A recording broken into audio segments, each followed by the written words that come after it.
In the Lone Star state of Texas, 'tis the season to buy a gun.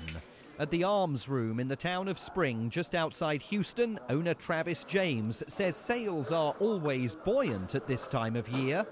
What we recommend for most people is buy a gift card. But this year, like gun stores across the country, he's experiencing a boom.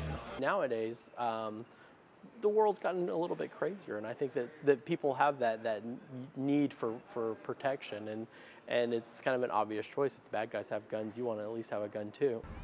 Industry analysts say that sense of popular nervousness has been fueled by the recent protests in places like Ferguson, Missouri, where police shot to death Michael Brown, an unarmed black teenager, earlier this year.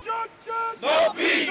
And in New York, where demonstrators have protested the killing of Eric Garner, choked to death by police during a routine stop for allegedly selling black market cigarettes.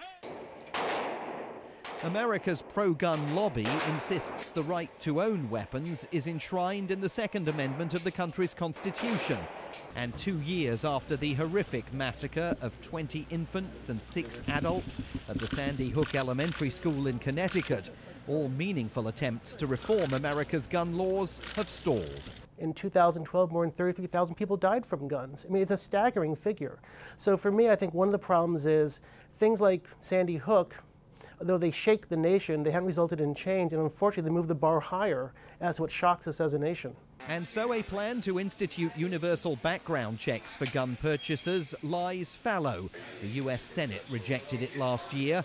Even so, the FBI says during the Christmas period, it's been processing as many as 2 background checks per second from those states where they are required. For the most part, there are states that have waiting periods imposed. There are states that have fingerprint requirements. There are states that have their own background check service where you have to pay a fee for every background check that you run. It's across the board. There is not a consistency.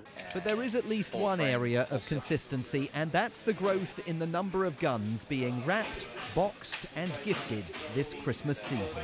Dealers in America say even the slightest suggestion that the country might tighten its gun control laws is enough to fuel demand for weapons, with people wanting to buy before the law steps in to prevent them. And so Santa's red sack will be weighed down in many parts of the country as the cold steel of guns proves to be one of America's hottest selling gifts this Christmas. Simon Marks, Washington.